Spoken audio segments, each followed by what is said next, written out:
Hey everybody, Pooja Chilakuri with Pooja Chilakuri Nutrition and Health, and also your host for the Wellness Education series Be Made Whole. Today I have with me a dear friend and colleague, Lynn Delgaudio. Hey Lynn, and welcome. Hi, Pooja. Yeah, Thank you for I having me. am going to read from Lynn's bio. Lynn Delgaudio is an integrative health and mindstyle coach focused on helping empower individuals to live more deliberately.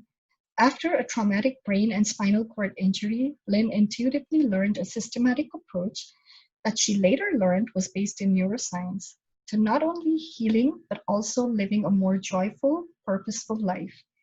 In her book, Altered on Impact, Lynn recounts her journey through the injury and healing and offers a very practical roadmap to help others in their own mind redesign. I love that mind redesign, right? I mean, Yeah. the image that it conjures up for me, Lynn, is like when you go to the salon and you get your hair done and you come out feeling and looking like a brand new person, right? So I think this is so cool that you use the word mind redesign because Well, you as actually do actually become a new person. It's a good analogy. yeah, because you have to shift your mind before we can make any lifestyle shifts or anything, right? Yes. I'm just wanting, I read your book. I'm a huge fan of your work. So I'm just going to hold it up because I want the viewers to know. This is Lynn's book, Altered on Impact. Lynn has an incredible story, and I'm actually going to ask her to share a little bit about her journey and what inspired her to become a mindset coach. So please take it away, Lynn. Thank you. Thanks again for having me. So in 2014, I suffered a traumatic brain and spinal cord injury. And you can read my book for the details, but affected essentially I had 80-pound blunt force trauma to the head in a seated position. So I had the traumatic brain injury. The impact caused a rotation and um, twisting of my axis. I had the neck injury, but also the impact caused a hyper shifting in my low back, which created the formation of a cyst on my spinal cord. So there was all sorts of trauma to the brain and the body.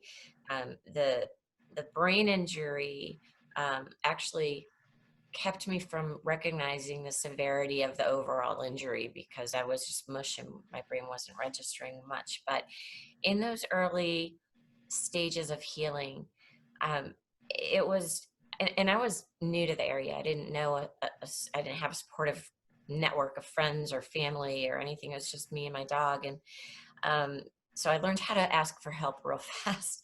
But in those early stages, I was not allowed any stimulation at all. So no phone, no light, no sound, no music, no TV, nothing. And it was just quite literally me alone with my thoughts. I would wake up and I would transport myself, I would freshen up and I'd go from my bed to the couch and there I would lay.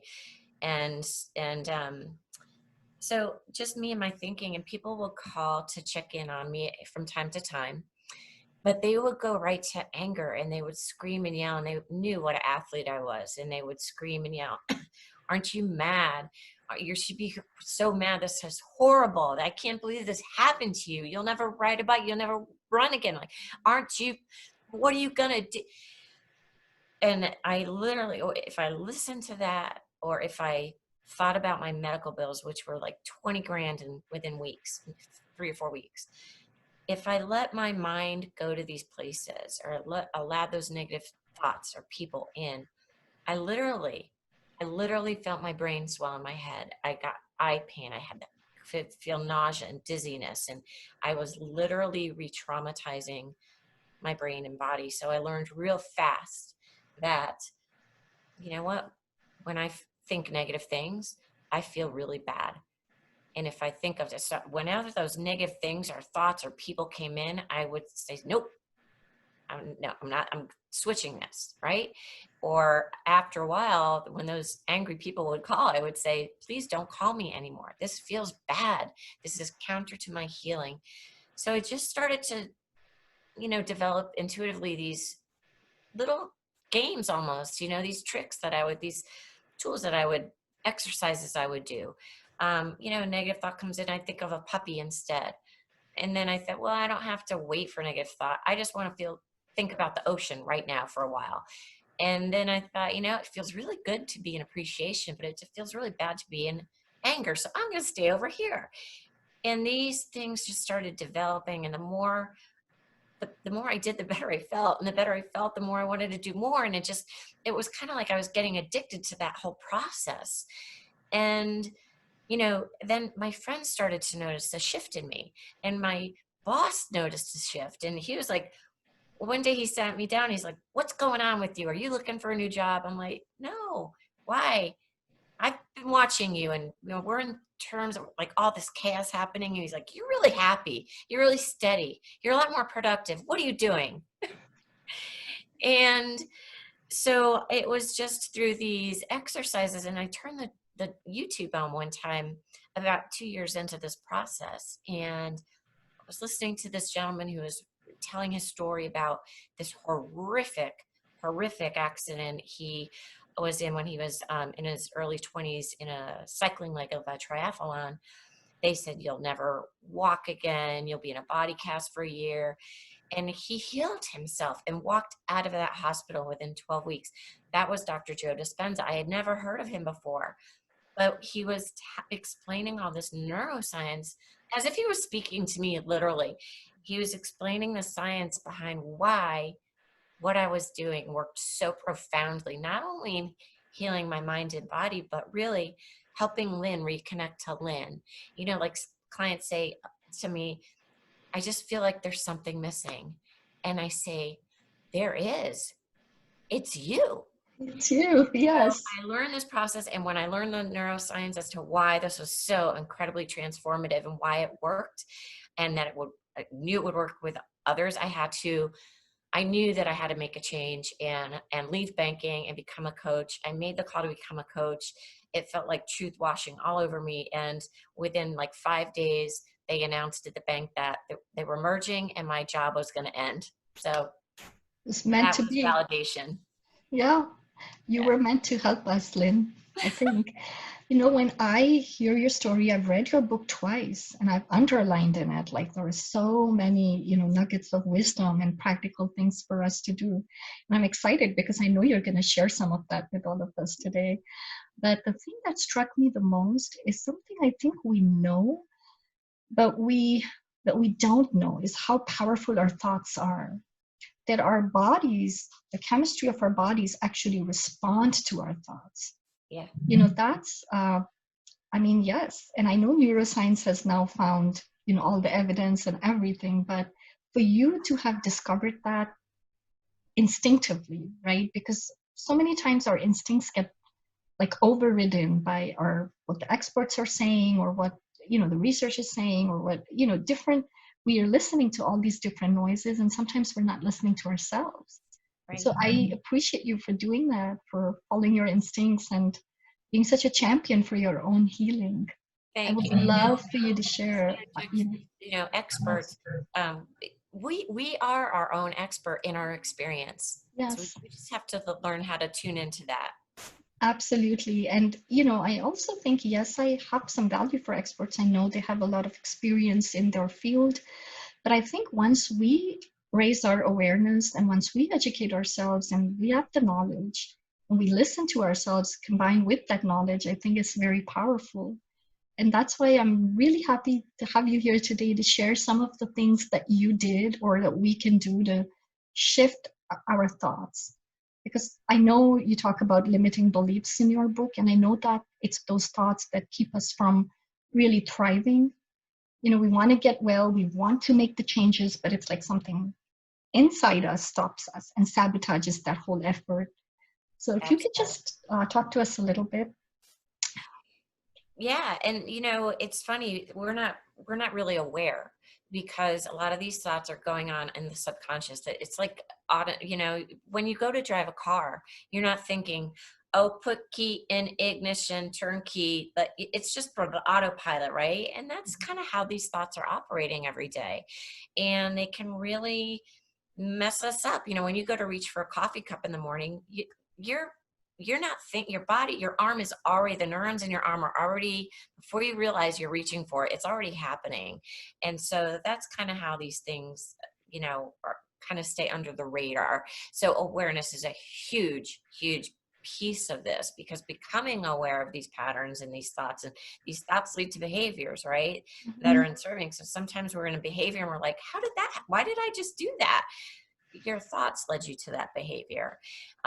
So it's really important, like you said, there's a chemical reaction in the body, right? So you have negative thinking, and we release, and this is how it's all related to wellness. We release cortisol, adrenaline, and it's different neurotransmitters, and then your body's going to have like a not so good feeling, and then a signal goes back to the brain, and the brain's like, oh my gosh, there's anxiety in the body, more chemicals, and it can create a kind of a redundant feedback loop. And but when we have positive thinking, or think thoughts of joy and appreciation, etc. First of all, we're in a different part of the brain, and I can talk about that a little bit because it's really important. But we release different chemicals that give the body a good feeling and resulting emotion, and then a very, very different signal back to the brain. And it's important because these chemical responses, especially in times of stress, and man, we are in times of stress now, they can, downregulate genes that trigger disease. And so it's really important that we manage our stress, and we do that a lot through looking at our mind style, what I call healthy mind style. Um, but we can't be in two places in the brain at the same time, and we can either be in a state of protection or growth. Put very simply, protection, fear, stress, negativity, or healing, growth, appreciation, etc., but not both at the same time. We were kind of addicted to our own thinking, and that has been kind of being hard coding into our brain over a lifetime, right? And so it's just kind of, it's almost addicted to it, and it's been very familiar. It doesn't mean it's comfortable. We all have negative reactions to our own thinking. It doesn't mean it's just familiar. Mhm. I don't know if I went off too much on a tangent there, but No, it's really important, Lynn, because before we can change something, we have to be aware, right? And it's very hard to be aware, and you really explain that really well. Why? Because it's automatic. We're not thinking about it. So how do we become aware? Like, is it through meditation? Like, what is your how do you so practice I've got three big go-tos. And awareness, I talk about these 6 impact imperatives. What do you need? What are the 6 things you need to really create a change? I won't go through all of them, but awareness is always, always, always number 1. that? So I've got 3 real go-tos for me. Emotions are an amazing indicator that some thoughts are going on that are not pleasing to the body and to the mind, right? Yeah. So paying attention to your emotions also can result in a somatic response. So somatic response is your body's reaction. Number 2, if you're feeling intense anxiety, which is producing like tightness in your chest or your throat, that's a somatic response. You need to pay attention to it. Mm. Um, and I've got, like, there's so many you read the book, but once you've identified, then there's tools on now what do I do with that? And Yes. then the third, as you mentioned, meditation, huge. That was enormous for me. And in those initial several weeks, I was kind of in a forced meditative state. It was just me, my breathing, and my thinking. That was it. And you'll notice and some people say, well, I don't know how to meditate. And I'll just say, okay, close your eyes, and we breathe for, maybe even just 5 breaths. And you just meditated, basically. I mean, it's a lot more simple than some people think. And I understand, it's not for everybody, but I feel like it's profoundly effective. I mean, it can be for everybody. But anyway, when you're alone, just shutting your eyes and lying or sitting, you'll notice thoughts coming through. And it's just gaining awareness of your own thought patterns.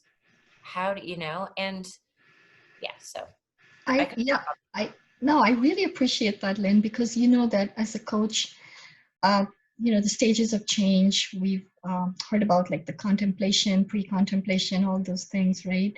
If we're not even aware that there's an issue, there's going to be no motivation to want to change anything.